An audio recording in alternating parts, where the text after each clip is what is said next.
வணக்கம் எனதருமை மைவி 3 மற்றும் யூடியூப் சொந்தங்களே. இன்னைக்கு நம்ம பார்க்க போற டாபிக் என்ன தெரியுங்களா? மைவி 3 ஆட்ஸ் அப்லைனர் வெர்சஸ் டவுன்லைனர்ஸ். அதாவது நம்ம மைவி 3 ஆட்ஸ்ல வந்து ரெண்டு தரப்பான வாதங்கள் நடந்துட்டு இருக்கு. ஒரு பக்கம் பாத்தீங்கன்னா பேமெண்ட் எடுத்தவங்க, அதாவது கட்டின காசை வந்து எடுத்து அதுக்கு மேற்கொண்டு பல லட்சங்கள் சம்பாதிச்சவங்க இன்னைக்கு ஒரு தரப்புல பேசுறதும், பணத்தை கட்டி ஒரு பைசாவும், அதாவது ஒரு பேமெண்ட் எடுத்துருப்பாங்க, இல்லைன்னா ஒரு பைசா கூட எடுக்காம உள்ளவங்க நிறைய இருக்காங்க. ஏன்னா வித்ரா கொடுத்துருப்பாங்க, அதோட முடிஞ்சது. இந்த மாதிரி சிச்சுவேஷன்லாம் நிறைய பேர் இருப்பாங்க. இப்படி ரெண்டு தரப்பாவும் கேட்டகரி இருக்கு. இதுல வந்து இவங்க எப்படி பேசிட்டு இருக்காங்க, அவங்க எப்படி பேசிட்டு இருக்காங்கன்றத நம்ம இப்ப பார்க்க போறோம். வாங்க வீடியோக்குள்ள போவோம். அப்ளைனர் சொல்லக்கூடியவங்க 1,20,000 நம்மள போல தான் அவங்க போட்டு என்ன அவங்க ஜாயின் பண்ணது, அவங்க கொஞ்சம் கொடுத்து வச்ச நேரம் ஒரு 3 வருஷத்துக்கு முன்னாடியே அவங்க ஜாயின் பண்ணிட்டாங்க. 3-4 வருஷத்துக்கு முன்னாடியே ஜாயின் பண்ணதுனால அவங்க பல லட்சங்களை பார்த்துட்டாங்க. அப்போ வந்து அவங்களே தான் ராஜா, அவங்களே மந்திரி. ஏன்னா அவ்வளோ பர்ஃபெக்டா அவங்களுக்கு எல்லாமே நடந்துருந்தது. பர்ச்சேஸ்ன்ற பேரும் அதிகமா இல்ல அன்னைக்கு. அவங்க விளம்பரம் பார்க்கறதோட சரி, அவங்களுக்கு வருமானம் மட்டும்தான் அந்த அளவுக்கு இருந்தது. ஆனா அந்த கடைசி மினிட்ல பாத்தீங்கன்னா அவங்க பர்ச்சேஸ்ன்ற பேர்ல பர்ச்சேஸ் பண்ணணும், பல சட்டத்திட்டங்கள் அதுக்கு கொண்டு வந்தாங்க. அதுக்கப்புறம் அவங்க 1,20,000 கம்பெனி கூட போற கண்டிஷன்ல 1,30,000 ஆக்க போறேன்னு சொன்னதும் இப்படி பல விஷயங்கள் நம்ம கம்பெனில நடந்தது. அதை பத்தி கொஞ்சம் டீடைலா பார்ப்போம். இப்போ நம்ம ஃபர்ஸ்டா பார்க்க போறது அப்ளைனர். ஏன்னா அவங்க தான் நம்ம சீனியர். அதே மாதிரி நம்ம சீனியரை பத்தி பேச வந்தா, என்னோட சீனியர் அவர் வந்து கம்பெனி ஸ்டார்ட் பண்ண ஃபர்ஸ்ட்லயே ஜாயின் பண்ணி பல லட்சங்கள் ஈட்டாப்ல. அது அவங்களே சொன்ன ஸ்டேட்மென்ட். இதுல என்னன்னா அந்த அவங்க சார் அடிக்கடி நான் வீடியோ சொல்லிருக்கேன், அவங்க பேரு கண்ணன் சார். அவங்களுக்கு நம்ம கம்பெனி போறங்களா லாஸ்ட் ஃபைனல்ல நம்ம சொல்லி ஜாயின் பண்ணிட்டாப்ல. ஃபர்ஸ்ட் ஆரம்பத்துல சேர சொன்னாப்ல, அப்ப என்னால சேர முடியல. லாஸ்ட் மினிட்ல அந்த கம்பெனி பல இஷ்யூ போயிட்டு இருக்க டைம்ல நம்ம ஜாயின் பண்ணி நம்மளுக்கு பேமெண்ட் எடுக்க முடியாத கண்டிஷன் ஆனதுனால என்னோட சீனியர் கண்ணன் சார் வந்து 1 லட்சம் நான் அனுப்பிச்சு வச்சிருந்தேங்க, எனக்கு மனசு தாங்கல, எனக்கு ரொம்ப கஷ்டமா இருக்கு, என்ன நம்பி தானே நீங்க சேர்ந்தீங்க, என் வார்த்தையால தான் நீங்க சேர்ந்தீங்க அப்படின்னா. அப்ப நான் சொன்னேன், சார் இதே கம்பெனி பணம் போட்டுருந்தோம்னா நிறைய லாட்டை நாங்க சம்பாதிச்சோம், உங்கள்கிட்ட கொண்டு போறோம். இல்ல சார், நாங்க தான் அனுபவிச்சிருப்போம். அப்போ துன்பத்தை மட்டும் நீங்க அனுபவிக்கணும், பிரச்சனை இல்லை சார். அப்போ அவங்க சொன்னாங்க, இல்ல ஷேர் பண்ணிக்கணும் அந்த இது கஷ்டத்துல. ஏன்னா நீங்க 4 ஐடி போட்டுருக்கீங்க, அதெல்லாம் ஒரு இதுவும் வேண்டாம் சார். நல்லபடியா கடவுள் நம்மளுக்கு அடுத்த வழியில கொடுப்பாரு. அவங்க ஆனா சாட்டிஸ்ஃபை ஆகல. இது வந்து கண்ணன் சார். இது மாதிரி ஒரு சில நல்ல மனிதர்கள் இருக்காங்கன்னு சொல்றேன். இதுல இன்னும் சில பேர் இன்னும் வந்து எப்படி பேசிட்டு இருக்காங்கன்னா, என்ன தரப்புல பேசிட்டு இருக்காங்கன்னா, இவங்கள்ட்ட பணம் யாராவது கேட்டுவாங்கன்றதுக்காக இவங்க என்ன சொல்றாங்கன்னா, கம்பெனி சில நாட்களில் வரும், கோர்ட் கேஸ் நடந்துருக்கு, இதனால கோர்ட் கேஸ் நடந்ததுனால இப்ப எந்த ஒரு பதிலும் சாரால சொல்ல முடியாது அப்படின்னு சொல்றாங்க. கேஸ் எதனால நடக்குதுன்னு நான் கேக்குறேன். கேஸ் எதனால நடக்குது? அவர் பேமெண்ட் போட மாட்டாருன்னா கேஸ் நடக்குது. பேமெண்ட் போட்டா பிரச்சனையே இல்லையே. இதுல வேற வந்து ஒரு எப்படின்னா, கம்பெனி வந்து பயங்கர இஷ்யூல போயிட்டு இருக்குன்னு நம்ம நல்லா காட்டிட்டு அந்த கம்பெனி ஆப்ல மூடக்கூடிய அந்த ஒரு மாசம் முன்னாடி அவர் வந்து 1,20,000 நீங்க இந்த மாசம் கட்டினா 8வது மாசம் கட்டிங்கன்னா 1,30,000 சொல்லக்கூடிய காரணம் என்ன? இதுக்கு நான் பதில் சொல்லுங்க. அப்ளைனர் கேக்குறது, அதாவது 1,20,000 நம்ம ஓடி கம்பெனி, ஆனா நீங்க இந்த மாசத்துல சேராத 1,30,000 வந்து சொல்றாரு. அதுக்கு நம்ம போட்டு திருப்பி கொடுக்குதா பேசுங்க. பேமெண்ட் போடணும்னு சொல்லக்கூடாதுன்னு வந்து போட்டு சொல்லுச்சு. நீங்க பேமெண்ட் போட மாட்டீங்கன்றதான பிரச்சனை நடந்துருக்கு. அப்புறம் எந்த துணிச்சல்ல இந்த மாதிரிலாம் நீங்க முன்வைக்கிறீங்க? இது அப்புறம் இன்னும் நிறைய சொல்றீங்க. அதாவது டவுன்லைனர் வந்து நீங்களாம் ரொம்ப கவலைப்பட்டு இருக்காங்க, கம்பெனி புது பொழிவுடன் பயங்கர சிறப்பா வருது அப்படின்னு. இது அப்ளைனர் நீங்க சொல்லி என்ன பிரயோஜனம் நான் கேட்கிறேன். அப்ளைனர் நீங்க சொல்லி என்ன பிரயோஜனம் சொல்லக்கூடியவங்க சொல்லணும். இது வரைக்கும் எப்படி சார் ஏதாவது சொல்லிருக்காங்களா? கமெண்ட் கூட பார்த்தேன், நியூ இயருக்கு வந்து வாழ்த்து சொன்னவரு பணத்தை பத்தி ஏதாவது சொன்னாரா? இதை விடுங்க, இதுக்கு முன்னாடி பிரச்சனைக்கு முன்னாடி அவர் பேமெண்ட் பத்தி தான் வாய்ப்பு. பேமெண்ட் பத்தி பார்த்தா எல்லாம் இன்னொரு சிறப்பான விஷயம், எம்டி சார் ஒரு நல்லதா சொல்லணும். நான் எப்படின்னா, பேச்சு திறமை ஆற்றலுள்ள ஒரு தங்கமான மனுஷன். அதாவது வாயால வர சொல்றதுன்னு அந்த மாதிரி அவர் சொல்லலாம் நான் நினைக்கிறேன். ஏன்னா வார்த்தை மட்டும் கூடாதுங்க, ஒரு ஸ்பீச் வந்து வார்த்தை மட்டும் கூடாது, செயல்பாடு கண்டிப்பா இருக்கும். எலெக்ஷன் வருது, அதனால பேமெண்ட் போட முடியாது, நீங்க கேஎஃப்சி அப்படியே நடக்குது, பேமெண்ட் போட முடியாது நீங்க, இப்படி பல விஷயங்கள் சொல்லிட்டு இருக்கீங்கல்ல. இதுல எதுதான் ரியாலிட்டி? மைவித்ரி ஆட்ஸ்ல வந்து முக்கியமான நபர் யாரு?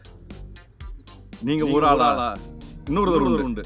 அவர் என்ன பண்ணாரு, ரிசைன் பண்ணி நான் பாதியிலே போறேன், ஒரு பார்ட்னர் பாதியிலே போறேன் அவர் போயிட்டாரு. அப்போ ஒவ்வொருத்தரும் கழுவுறதுல நழுவுனா எல்லாமே பிளானிங், எனக்கு தெரிஞ்சு அது பிளானிங் தான். இப்போ ஒவ்வொருத்தரும் வெளியில இல்லைங்க, நான் மட்டும் தான் இருக்கேன். ஏன்னா மக்கள் வந்து அந்த அளவுக்கு என்னை நம்புறாங்க அப்படின்றதுதான் இது முக்கிய பங்கா இருக்குது. ஏன்னா இன்னைக்கும் பாருங்க, அப்ளைனர் பேசிட்டு இருக்காங்கன்னா நீங்க வந்துருவீங்கன்னா இவ்வளவு வருஷம் கரெக்டா பேமெண்ட் வந்துருவீங்க, அவங்க நம்புறாங்க. இது வந்து யாரும் குற்றச்சாட்டு வைக்கல, நம்புறாங்க, உங்களை நம்புறாங்க. அப்ப நீங்க அந்த நம்பிக்கைக்கு எவ்வளவு கதாபாத்திரமா இருக்கணும் நீங்க சொல்லுங்க. அவ்வளோ மக்கள் நான் கூட நம்புறேன். ஆனா நம்பிக்கை மட்டும் வச்சு என்னங்க பண்ண முடியும்? எனக்கு வட்டி கட்ட முடியல. இன்னைக்கு 5 லட்சம் நான் வட்டி கட்டணும், எப்படி கட்டுறது? சொல்ற மாதிரி நான் என்ன பண்ணேன்? ஒரு விவசாயில தோல்வி அடைஞ்சதுனாலதான் நான் இந்த கம்பெனிக்கு வந்தேன். என்னோட நிலைமை நினைச்சு பாருங்க. அப்போ நான் வந்து எப்படி பேசி ஆக இருக்கு? பேமெண்ட் போட்டா எதுக்கு சாமி உங்களை நாங்களாம் குறை சொல்ல போறோம்? யாராவது குறை சொல்றதுல வாய்ப்பு இருக்கா? இத வந்து சிந்திக்காம அப்ளைனர் வந்து கமெண்ட்ஸ்ல வித்தியாசமா பேசுறாங்க. ஒரு புள்ள அழகா பேசிருக்கு, டேய் லூஸ் அப்படின்னு, டேய் அப்படினா எப்பா உனக்கெல்லாம் வளர்ப்பு சரியில்லை. அதுதான் நான் சொல்லுவேன். உங்க தாய் தாப்பா சரியா இருந்தா மரியாதையான வார்த்தைகள் வரும், வயசுக்கு ஒரு வார்த்தை வரும். ஆனா உன்கிட்ட எதுவுமே இல்லையே, வளர்ப்பு சரியில்லை. அதனால உடனே சொல்றது ஒண்ணும் இல்ல. நல்ல பிள்ளைய பழகுறதுக்கு நல்ல 4 பேர்ட்ட நல்லவங்களே பழகுங்க. அது 4 விஷயம் நல்லா கத்துக்கலாம். சரி, அடுத்த கதைக்கு வருவோம்.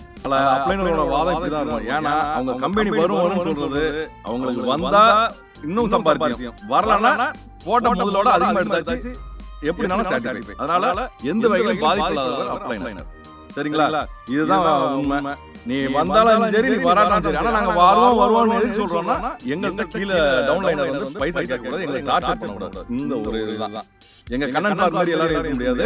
இது வந்து 100% உண்மை. இப்படி ஒரு தங்கமான ஒரு அப்ளைனர் எனக்கு கிடைச்சாங்கன்னா அது பெரிய விஷயம். ஆனா நான் காசு வாங்குவேங்க, இது உண்மை.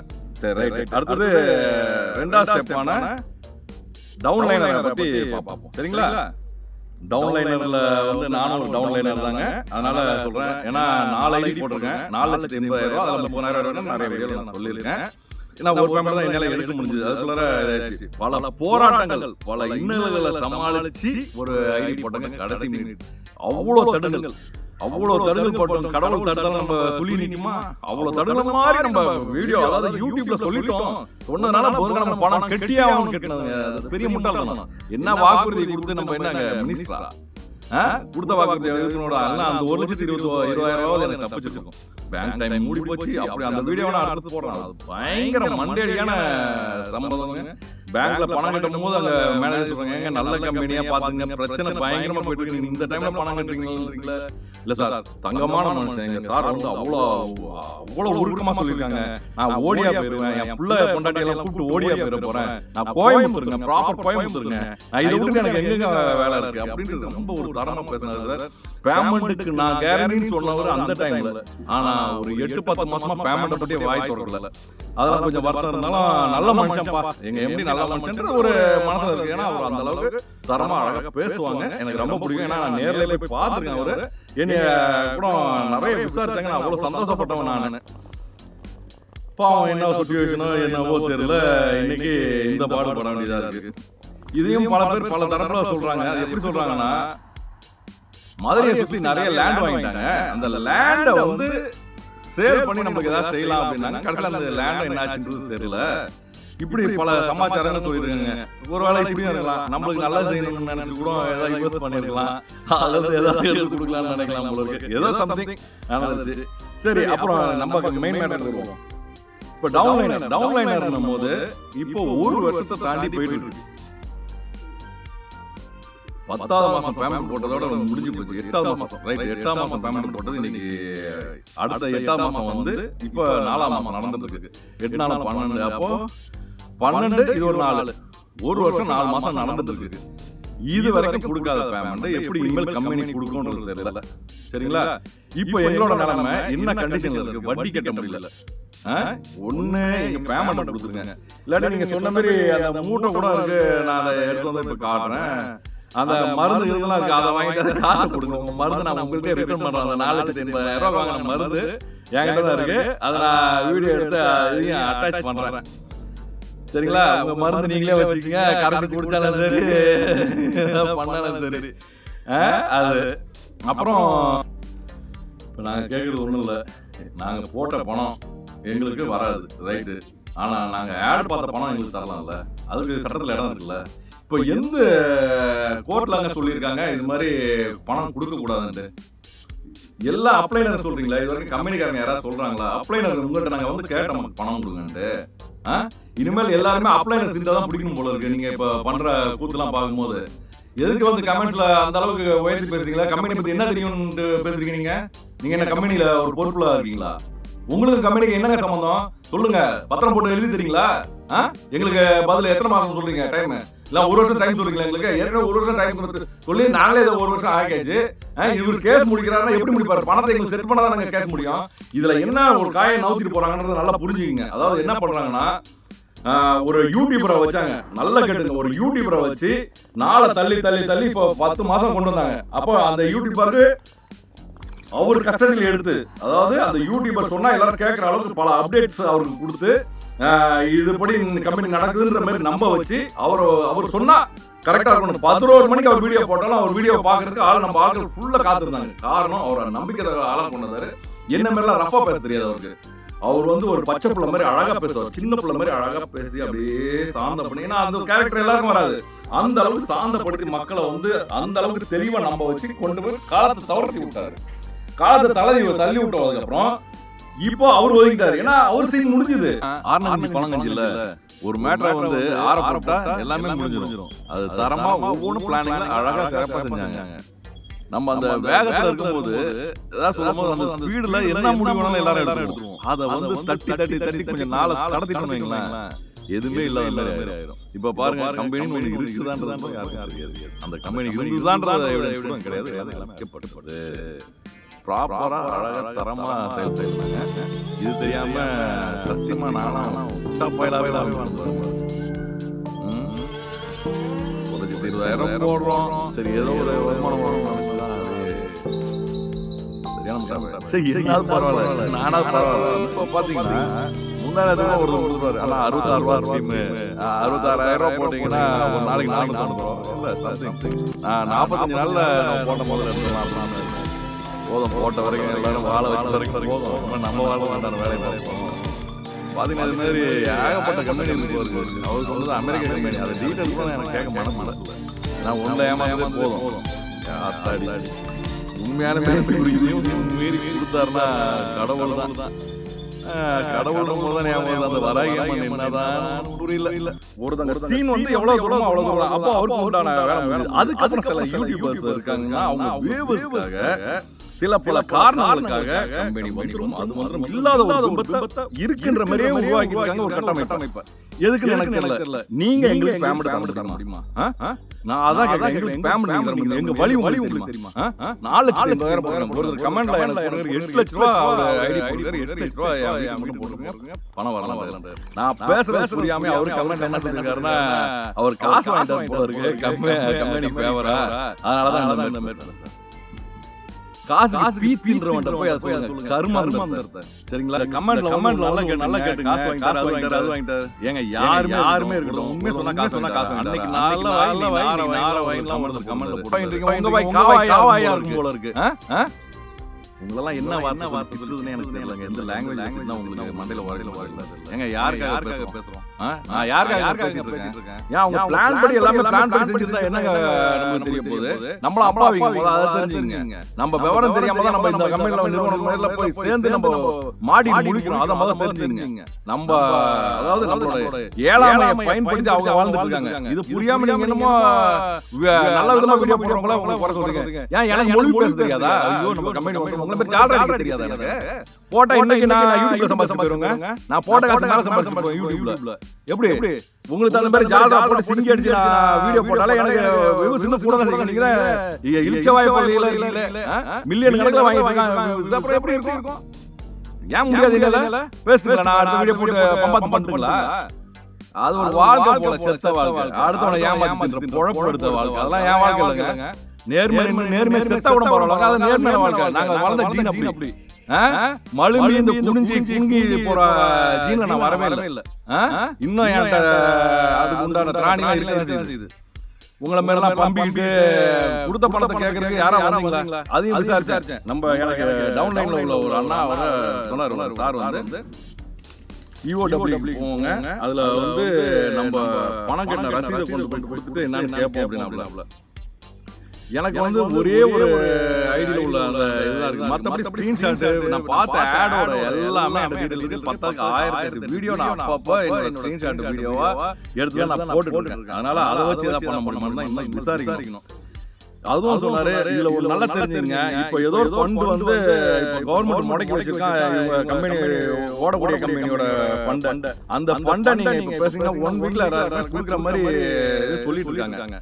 அதனால வந்து எப்படி முடிவு எடுக்கிறது எனக்கே தெரியல. உங்களோட நீங்களும் சில பேர்த்த ஆலோசனை கேளுங்க என்ன செய்யலாம்னு.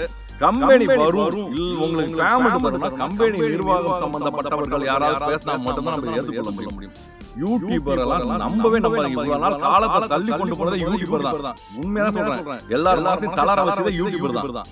நம்ம மனசை எல்லாத்தையும் தளர வச்சு இன்னைக்கு பாருங்க என்ன பேச முடியும் என்ன பண்ண முடியும் நினைக்கிறீங்க. ஒண்ணுமே பேச முடியாது. நம்ம எல்லாருமே ப்ரூஃப் தொலைச்சிருப்போம். இப்போ எதை வச்சு யார்கிட்ட போய் நிப்பீங்க அப்படின்னு இப்போ நான் என்ன சொல்றேன், எனக்கு என் பேமெண்ட் வேணும் அவ்வளவுதாங்க. நீ என்ன வேணாலும் சொல்லிக்கிட்டாலும் எனக்கு அதுக்கு பிரச்சனை இல்லை. பல பேர் பாருங்க செக்ஷன்ல 1-2 அந்த அப்ளைனர் நீங்க போட்டு அசிங்கமா பேசுறீங்க. அது பேச தெரியாம மத்தவங்க கண்ணீர் பாருங்க. ஆமா 10 பேரோட கஷ்டத்தை கவனிங்க. இல்ல அப்ளைனர் நீங்க கொடுக்குறீங்களா? இப்போ நான் சொல்றவங்க அவங்க கொடுக்குறீங்களா? நாங்க அழுதுட்டு இருக்கோம். எங்களுக்கு கொடுக்குறீங்களா பணத்தை? இந்த மொழி தழுவி பேசுறீங்களா? கம்பெனி தரப்புல யாருங்க இருக்கா? அவளோட யார் இருக்கா? எல்லாம் கம்பெனி போனவங்க தான் இருக்காங்க. கம்பெனில யாருங்க இருக்கா? உங்களுக்கு தெரிஞ்ச அந்த ஒருத்தர் தான் தெரியும். அதுவும் அவர் இருக்காரு தெரியாது. அப்ஸ்ட்ராக்ட் யார் இருக்கா? யாரும் இல்ல. எனக்கு கம்பெனி எனக்கு சம்பந்தம் இல்ல. கேளுங்க, எனக்கு கம்பெனி சம்பந்தம் இல்ல. உங்கள மாதிரி தான் நானும் ஆளு போயிடுவாங்க. அதனால யாரும் கேட்காத ஒரு ட்ரேட் நேமே இல்ல இதெல்லாம். அதனால இது என்ன பணத்தை கொண்டு வரது என்ன வழின்றத ஒரு 4 பேர் விசாரிங்க. என்ன செய்யலாம்ன்றத முடிவு எடுப்போம். எனக்கு நான் விசாரிச்ச வரைக்கும் இதுதான் எல்லாரும் சொல்றாங்க. EOW அந்த ஆபீஸ் போய் மனு கொடுத்து செஞ்சா எல்லாரும் செஞ்சா கண்டிப்பா பணம் வரும்ன்றது எனக்கு சொல்லிருக்காங்க. இந்த மாதிரி கண்டிஷன்ல என்னதான் பண்றது சொல்லுங்க பாப்போம்.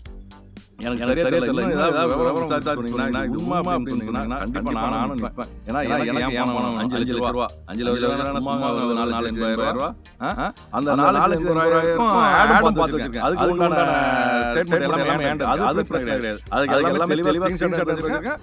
வீடியோ ஸ்கிரீன் ரெக்கார்டும் எடுத்து வச்சிருக்கேன். அது வந்து தெளிவா இருக்கு. 4,50,000 ரூபாய் 5 ரூபாய் எடுத்து வச்சிருக்கேன். ஒன்றும் பிரச்சனை இல்லை. பார்த்தது அப்படியே இருக்கு.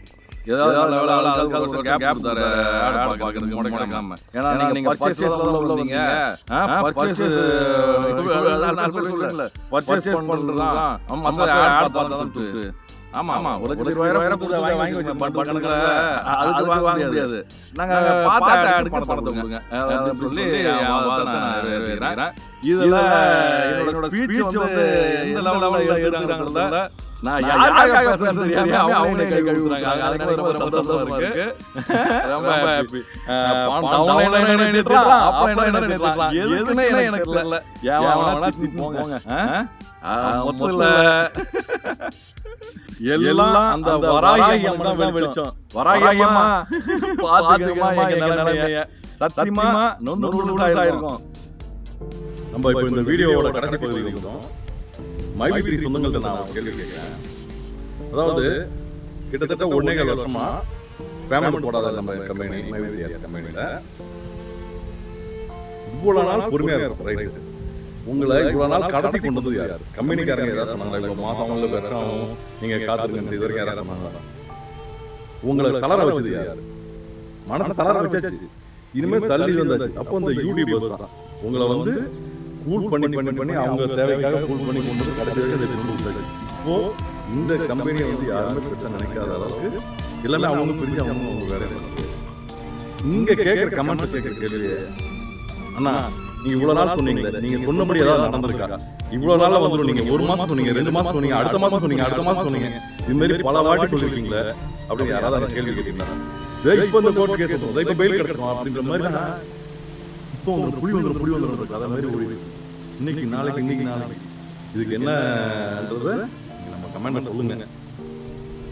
அவங்கள கேட்க முடிஞ்ச கேளுங்க, இல்லாட்டி வேணாம் ஏன் கேளுங்க. தப்பு இல்லை. நன்றி, வணக்கம்.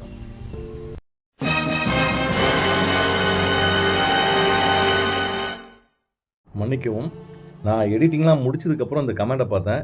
நம்ம இந்த சப்ஜெக்ட்டுக்கு தகுந்த மாதிரி இந்த கமெண்ட்ஸ் இருக்குது, அதை படிக்கிறேன், கொஞ்சம் கேட்டு போங்க. நான் என்ன சொல்லணும்னு நினச்சேனோ அதை அப்படியே ஒரு எழுத்தாளர் எழுதியிருக்காப்புல. உண்மையாலுமே மெனக்கட்டு எவ்வளோ தூரத்துக்கு டைப் பண்ணியிருக்காங்க பாருங்கள், அதுக்கே அவருக்கு ஒரு நன்றி. இந்த நிறுவனத்தில் சப்போர்ட் பண்ணுறது யாருன்னு பார்த்தா அதிக பணத்தை எடுத்தவங்க, அவங்களுக்கு கீழே சிஎம் அதிகமாக சேர்த்துக்கிட்டவங்க, எல்லாம் லாபத்தை எடுத்தவங்க.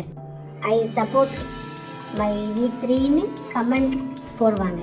எதுக்குன்னா தனக்கு கீழே உள்ளவங்களே நம்ப வைப்பதற்கு, தனக்கு கீழே உள்ளவங்களை எதிர்த்து கேட்காம இருக்கிறதுக்கு இந்த நிறுவனத்துக்கு சப்போர்ட் பண்ணுவாங்க. ஆனால் அவங்களுக்கு நல்லாவே தெரியும் இந்த நிறுவனம் இனிமேல் வராதுன்னு. எம்டி பெரிய ப்ராடுன்னு, எம்டி தலைமறைவாக இருக்காருன்னு இந்த நிறுவனத்துக்கு சப்போர்ட் பண்ண மாதிரி பண்ணுவாங்க. பணத்தை எடுத்தவங்களுக்கு எந்த கவலையும் இல்லை. பாவம், லட்சக்கணக்கில் பணம் எடுக்காதவர். அதனால்தான் சொல்கிறேன் மக்களே, இவங்களை நம்பாதீங்க. எல்லா பயல்களும் திருட்டு பயல்கள், சுயநலவாதிகள். பணத்துக்காக பிணங்கூட வாய் திறக்கும் காலம். ரொம்ப எச்சரிக்கையா இருங்க மக்களே. 1,21,000 பணம் சின்ன பணம் இல்லை. நம்ம வீட்டுக்காக உழைக்கிறவங்களுக்கு தான் அந்த 1,21,000 ரூபா பணத்தோட அருமை தெரியும். இனிமேல் பொறுமையாக இருக்காதீங்க மக்களே.